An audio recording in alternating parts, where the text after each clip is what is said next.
The industry panics as Jett Lawrence now refuses to comply. Hey everybody, Walty Wanderers, buckle up, strap in. We got a hard-hitting, pull-no punches, no sugarcoating it, no rainbows or sunshine. I'm just going to give it to you and give it to you straight. We got a good one to unpackage today. Welcome to the show.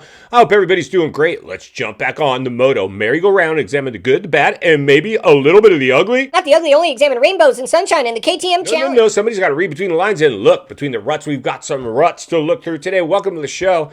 I hope everybody's doing great. So here we go again. Let's jump back on the moto merry-go-round. I'm going to share with you guys something that I saw that actually I really liked. You see, here's the thing about Jett Lawrence. And Jett Lawrence, by the way, welcome back to the swimming pool, brother.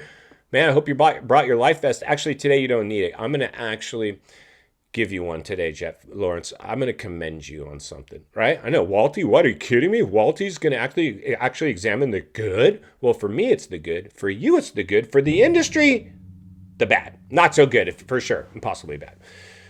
See, they pretty much lost Danger Boy at this point. Danger Boy, they loved the Danger Boy story, the good boy versus the bad boy. This is going to be great.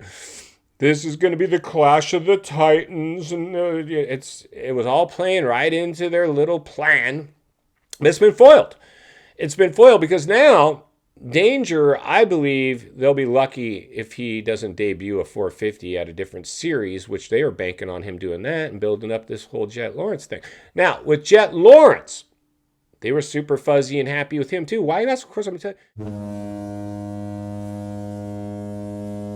Because he was the squeaky clean image, the new chosen one, the Moto Messiah, ushered in as the face of Moto. And he still is for all intents and purposes. But where you lost me, Jett, is when you started those Jetson donuts. And it all started because you brought a box of donuts down for the mechanics and hooked them up with a box of donuts. Oh, wasn't that nice of you? You bought a $20 box of donuts when you're getting paid millions. Then you started giving them to the fans. Well, there's probably some leftovers, and maybe the fans got hooked up. And somebody had this bright idea, you should sell your Jetson donuts. And not only did you sell them, dude, you got the industry to sign off on them and profit share and do it in the stadiums. And I saw it. It was ridiculous. Saw a dude with whatever, there's 4 Jetson donuts, and the packaging cost more than the donuts. It was basically a souvenir that you could eat. And that, for me, watered you way down big time. Because that's selling out, brother. That's just selling out. Now, we've always seen merchandising. I myself am a salesman, and I made a lot of my money in the industry around merchandising, right? It's merch. That's what we sold, merch. Had to have merch.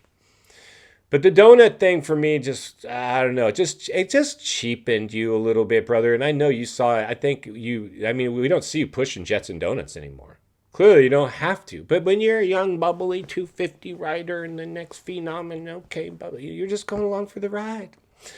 But here's where the story plot and thickens, friends. So buckle up and strap in. If you're not subscribed, by the way, not yesterday, not today, get subscribed. There's never been a more important time in moto history to get centered and surrounded with like-minded moto people where iron can sharpen. We're going to sharpen a little iron today. I love this. I love this story. So Jett, welcome in, man. Welcome to the swimming pool, brother. Shark infested. I know you see it. But Jett Lawrence, basically, the series, the industry, we'll just call him, the swamp, the moto swamp, totally politically and politically charged, socially charged. They's like, hey, we're going to be celebrating, Pride Month. And it's crazy because they want to be football. And football, they're more, we see them celebrating Pride Month with rainbow, uniforms or freaking paraphernalia on. So they're like, hey, Jett, this month we're going to be rocking pride bracelets because we're supporting the LGBTQ community. And most people are like, yeah, sounds good, whatever. But Jetson apparently said, I don't support that. Why should I have to wear it if I don't support that? And most people don't support that. Most people don't support it. We felt forced to support it because we didn't want to be blacklisted or silenced or singled out or canceled if we didn't comply with their narrative. I mean, we see I've exposed this all. Footballs now wrapped in SMX graphics, catering to the football community. Let's get Telemundo. We've got a lot of new not even citizens, new people in the country. We got to get this on Telemundo. There's like 20 million people there we can cash in on. Get them involved, and the government's giving them checks. They can go buy a motorcycle, at least down payment. This is where we're at now. So, to drive our point home today, let's jump over and not hear from Walty.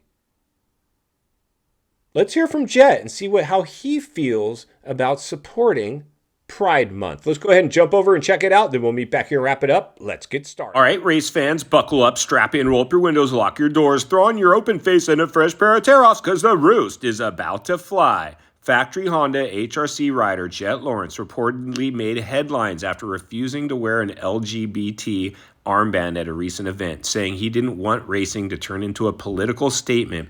His remarks sent shockwaves through the sport, and many fans praising him for standing firm on his beliefs while others criticized his stance as controversial. Oh no, we don't want to offend anybody, but wait. There's more. The article goes on to say, I don't care if the whole world calls me hateful. Forcing us to wear an LGBT armband is no different than turning motocross into a political circus. It has no room in motocross. I race for honor, for family, and for Honda HRC, not for a movement. Boom, and there it is there. Jett Lawrence grows a sack and gives a little pushback to the industry. Good job, my donut pushing brother. Now let's get back to the studio and wrap this one up. All right, friends, welcome back. And there you go, Jetson, brother. Ditch the donuts, ditch the Pride wristband, and you're back. You're almost back, dude. I mean, because here's the thing. I think for a lot of us, and if you're watching today, I hope you understand this. I love moto. I've worked in moto, raced as a kid, went to work for the industry. You know, I was talking about back in the day. Back in the day, this was punk rock, pyro, chicks, alternative sports, gladiator games, blood sport. It still is. They're just packaging it up to be soft and fluffy to sell motos. Eventually get you on an electric bike, which is coming, which is going to ruin the sport. You're about to lose the sport as you know it. Now, Jetson, on the other hand, you've laughed all the way to the bank. You cashed in. It'll probably take another 5 years for this thing to go all electric. And in intermission shows, they'll go back to selling like bikes with motors during intermission, and then the main races will be electric. Like that's about what we can look forward to.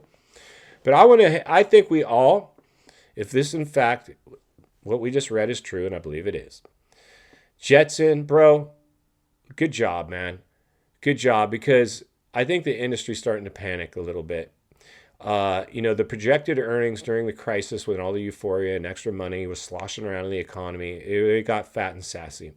And then when they try to monopolize, which they've pretty much done, and keep other series from entering into the picture, they expose themselves.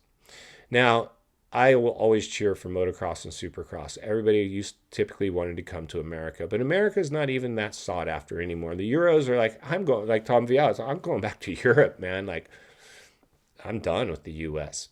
He didn't want to be in the moto swamp. These guys aren't happy anymore. This tells us something is clearly broken and potentially woken. And final thoughts. I come to you as a friend, as a content creator, as a moto guy that wants to see not only went on the track, off the track. Understand the waters you're swimming in now. They're shark infested. Jetson, welcome to the swimming pool, brother. Good job on standing your ground, putting your foot down. We need people that actually control the sport, that are as big, getting close, or bigger than the sport. Kind of like Danger Boy I'm seeing out of him. He's like, dude, I'm going to go race world, and I'm probably going to race a 450 over there. Vial, I just smoked your guys, won Supercross. He didn't smoke him, but he got a couple titles. I'm going back to Europe. I don't need to stand. That would never happen. The writing is on the wall. Read between the lines and look between the ruts, everybody. It's playing out right in front of our very eyes. And that's why Walty's going to be here to blow the lid off at every step of the way. Because it's not only what we need, it's in fact what we deserve. If you appreciate the content, I want to humbly ask you to give the video a like, subscribe to the channel, leave a comment below. I'd love to hear from you. Social media link in the description of this video if you'd like to contact me there. Simply search up Walty Wanders MX on Instagram. If you enjoyed this video, you're going to love the next video, and there's an easy subscribe icon for your convenience. As always, thank you for your time. Don't go over the bars. God bless, and I'll see you on the next video.